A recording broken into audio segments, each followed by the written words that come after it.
अब इस तरफ क्या होता है कि हमें पहले ही कुछ बिलीफ मान लेते हैं, हाँ भाई ये ऐसा है और फिर इसकी प्रोबेबिलिटी क्या होगी। तो प्रायर हम क्या कर रहे हैं, कुछ ना कुछ इनिशियल बिलीफ ले लेते हैं और फिर उसकी प्रोबेबिलिटी निकालते हैं, इनकी प्रायर प्रोबेबिलिटी की। ओके, तो ये इंग्लिश में जो डेफिनेशन है वो आप पढ़ लेना, तो हम क्वेश्चन को ज़्यादा बेटर समझ। तो पहले हम फॉर्मूले की बात करते हैं। अगर ए और बी कोई दो इवेंट है, ठीक है, तो बेस होगा पी ए बी है कि बी अकर हो चुका है, इसका मतलब ये होता है प्रोबेबिलिटी ऑफ ए निकालनी है given that B has occurred. अगर हमें पता लग जाए कि पी बी ए पता लग जाए, इनकी probability of b a given a has occurred into probability of a और डिवाइड बाय में प्रोबेबिलिटी ऑफ बी, ठीक है। तो पी ए बाय बी को हमने बोला positive probability, probability of A given given that probability B has occurred, B by A को हमने बोला probability of event B given that A has occurred and prior probability of the initial, A को बोला है prior probability of the initial probability of event A. Okay, PV को हम निकालेंगे theorem of total probability से, जो मैं last video में डिस्कस किया था। तो पीवी को निकालने का ये तरीका क्या है, ये या तो वो इवेंट ए हो जाए तब वो प्रोबेबिलिटी ऑफ बी हो, जो इवेंट ए ना हो रहा हो ए कॉम्प्लीमेंट के थ्रू हम निकाल रहे हैं, दोनों का एडिशन से निकलेगा, ठीक है। ओके, तो अगर वैसे अगर ये पॉइंट नहीं करना है तो आप वीडियो देख सकते हैं, और वैसे मैं क्वेश्चन भी कराऊंगा ना, तो उसमें मैं इस पॉइंट को और ज़्यादा क्लियर करूँगा ये क्या कहना है। ठीक है, आपने क्या किया कि पीवी को हमने इसमें सब्स्टिट्यूट कर दिया यहाँ पर, तो ये हमारा फाइनल फॉर्मूला आ जाए। तो ये क्वेश्चन देखते हैं। A certain disease affects 1% of the population, यानी कि 1% ऑफ पॉपुलेशन को डिसीज ने अफेक्ट किया, यानी कि डिसीज है 1% लोगों को। टेस्ट फॉर द डिसीज है 95% सेंसिटिविटी, यानी कि अगर मान लो कि हम टेस्ट किया और वो उसको बीमारी है और बता रहा है बीमारी उसको है एक्चुअल में, तो 95% है, उसको बीमारी नहीं है और बोल भी रहा है कि हाँ नहीं है, उसकी प्रोबेबिलिटी कितनी होगी, 90% होगी। If the person does not think so, but the probability that a person who test positive actually has a disease, आपने वो टेस्ट परफॉर्म किया सपोज, ठीक है, और पॉजिटिव आए कुछ टेस्ट उसमें, अब मुझे पता लगा ना कि हाँ एक्चुअली बीमारी था कि नहीं था उसको, समझ रहे। तो हमने क्या किया, डी इवेंट ले लिया कोई, उसमें हमने क्या कहा कि डी इवेंट को हमने क्या कहा कि पर्सन की डिसीज है, और डी कॉम्प्लीमेंट क्या है, person does not have the disease. T को हमने क्या माना है, जो टी है हमारा टी टी है, तो हमने टी क्या माना है कि event that the test result is positive. Okay, test result positive है, तो डिसीज है उसकी होने की, जितने जितने लोगों को डिसीज है, डिसीज होने की प्रोबेबिलिटी 0.01 ना होने की कितनी होगी 0.99, और फिर कहा कि हमने कि डिसीज हो और उसका टेस्ट क्या हो पॉजिटिव हो तो 0.95, फिर डिसीज ना हो ये गिवन है हमको, फिर हम कह रहे हैं कि डिसीज ना हो, तो यहाँ पे ट्विस्ट, तो डिसीज ना हो उसके होने की प्रोबेबिलिटी होगी, अब यहाँ 0.05 नहीं होगी, 0.05 जब वो 0.05 का मतलब ये होगा कि डिसीज को था बट उसने बताया कि उसको डिसीज नहीं है, ये होगी। जो 90 वाला था ना हमारा, वहां से निकलेगा ये। 90 वाले में क्या था कि जो 90% गिवन था वो क्या था कि उसको डिसीज नहीं है और बोल रहा है कि हाँ उसको नहीं है, बट हमें तो चाहिए कि उसको डिसीज है, यानी कि फॉल्स पॉजिटिव चाहिए। फॉल्स पॉजिटिव हमारा कैसे निकलेगा, फॉल्स पॉजिटिव हमारा ऐसे निकलेगा, तो ये था जो हमारा ये वाला सीन है कि 90% वाला, तो उसको हम 1 से माइनस करेंगे तब पॉइंट, ये 0.9 को 1 से माइनस करेंगे तो 0.10 आ रहा है, मतलब ये है कि फॉल्स पॉजिटिव है, उसको डिसीज नहीं था फिर भी कह रहा है कि हाँ उसको डिसीज है, ठीक है। हमें निकालना क्या है कि पॉजिटिव आ रहा है टेस्ट, ठीक है, फिर हमें बताना है कि उसको डिसीज भी था।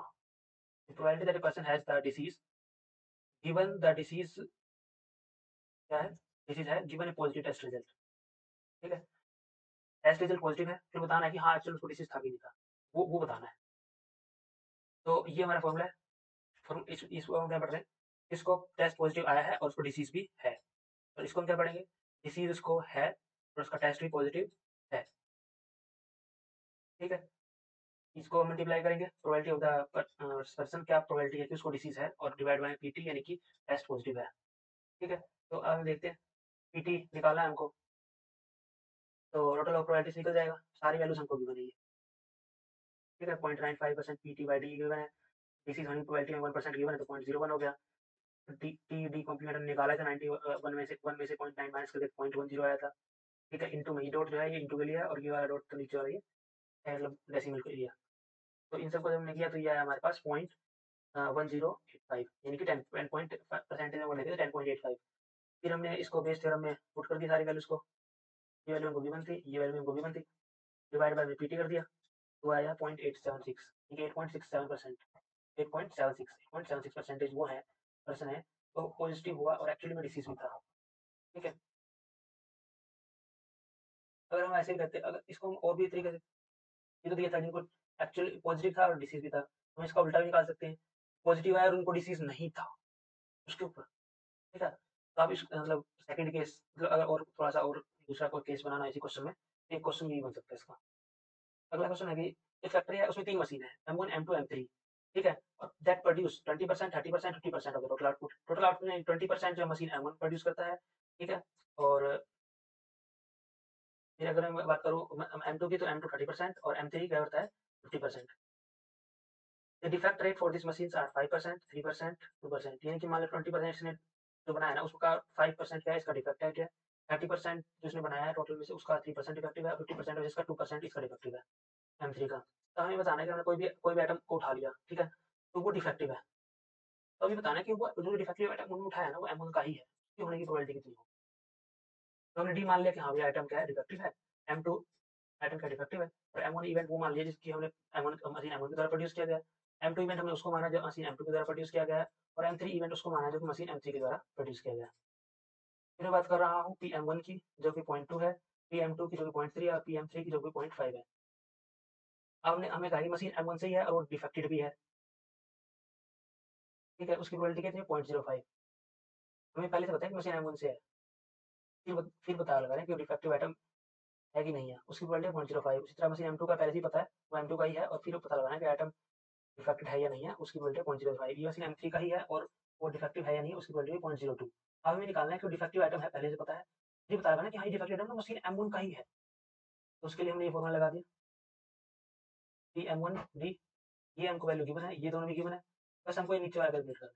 नीचे वाला कैलकुलेट करने के लिए जैसे वो डिफेक्टिव आइटम इसका पीबीडी का मतलब है कि डिफेक्टिव आइटम की प्रोबेबिलिटी कैलकुलेट करनी है। अब वो डिफेक्टिव आइटम कहाँ से आ सकता है, मशीन M1 से आ सकता है, M2 से आ सकता है और M3 से आ सकता है। तो इन तीनों को हमने मल्टीप्लाई करके मतलब पेयर मतलब इन तीनों को जो है निकाल के और ऐड कर दिया हमने, ठीक है। तो उसके बाद हमने कुछ नहीं पीडी आया हमारे पास 0.029, इसको हमने यहाँ पे पुट कर दिया, और ये वैल्यूज ये और ये वैल्यूज तो हमें पहले से गिवन थी, तो ये आया 0.34 448 यानी 34.48%, ठीक है। Probability that defective item was produced by machine M1, यानी कि जो हमने डिफेक्टिव आइटम उठाया था ना वो मशीन M1 का ही है, इसकी प्रोबेबिलिटी कितनी है 34.48%। और जो बाकी परसेंटेज बची यानी कि या तो M2 का होगा या M3 का होगा, ठीक है। एक और क्वेश्चन देखते हैं, कोई स्कूल है उसमें 40% स्टूडेंट ग्रेड 10 के हैं, 35% स्टूडेंट ग्रेड 11 के हैं और 25% ग्रेड 12 के हैं। पासिंग परसेंटेज गिवन है 80% फॉर ग्रेड 10, ग्रेड 10 के लिए मान लो 100 बच्चे हैं ग्रेड 10 में, तो 80% बच्चे पास हो गए, ग्रेड पासिंग परसेंटेज मतलब ये है। अगर इसमें 100 बच्चे हैं इसका मतलब ये है कि ग्रेड 11 में, तो इसका मतलब ये है कि 70% बच्चे इसमें पास हो रहे हैं। यहाँ पे 90% बच्चे पास हो रहे हैं ग्रेड 12 का। तो अगर कोई भी हमने बंदा उठाया, ठीक है, कोई स्टूडेंट उठाया और वो पास है, बट ये पता लगाना कि कौन सी क्लास का है, मतलब वो पास है और हमको गिवन ये है कि क्या प्रोबेबिलिटी होगी कि वो 12th का ही है, ये निकालना है। हमने कोई बंदा उठाया पास वालों में से, ठीक है, हमें पता है कि वो पास है, ये ये बताना है कि कितना परसेंटेज है कि वो 12th का ही होगा। तो हमने क्या करा, ये इवेंट मान लिया G1 0 या G10 पढ़ सकते हैं, G10 G11 G11 G12 और 10th 11 12th के हैं, ये इवेंट मान लिया। पी इवेंट मान लिया कि वो बच्चा पास है, ठीक है, पास होने की प्रोबेबिलिटी को। तो ग्रेड 10 के ग्रेड 10 10 का स्टूडेंट 40% स्टूडेंट ग्रेड 10 के हैं, 35% ग्रेड 11 के हैं और ग्रेड 12 में 25%। अब पासिंग परसेंटेज की बात करूँ तो ग्रेड 10 की 80% है, ग्रेड 11 की 70% है, ग्रेड 12 की 90% है। तो हमें बेस थ्योरम लगाना है, बस हमें तो ये वैल्यू चाहिए, ये वैल्यू तो हमको गिवन है, वो कितना है, ये इतना है, ये देखते हैं। ये हमारे पास 1 सेकेंड क्या चाहिए, PG12, ठीक है, 90% है, और ये वैल्यू भी हमको गिवन है 25%। बस हमें पी चाहिए वैल्यू, यानी कि पास होने की प्रोबेबिलिटी। तो 10th में कितने बच्चे पास हैं उसकी प्रोबेबिलिटी, 11th में कितने बच्चे पास उसकी प्रोबेबिलिटी, और 12th में कितने बच्चे पास हैं उसकी प्रोबेबिलिटी, तीनों को हम ऐड कर देंगे तो ये वैल्यू आ जाएगी। जैसे ही हमने सारी वैल्यूज को सब्स्टिट्यूट किया, जो कि सारी वैल्यू हमें गिवन है, जो कि हमें इस वाली स्लाइड में देखा है, ठीक है। तो ये आ जाएगा 0.79, और फिर हमने इसको बेस थ्योरम वाली में इसको पुट कर दिया वैल्यू को, ये आया 0.2848। So the probability that a student has passed the test in grade 12 is approximately 28.48%. Okay, last question था और ये प्रैक्टिस क्वेश्चन, स्क्रीनशॉट ले लीजिए पोस्ट करके। ओके, नेक्स्ट क्वेश्चन पे आते हैं, तब स्क्रीनशॉट ले लें।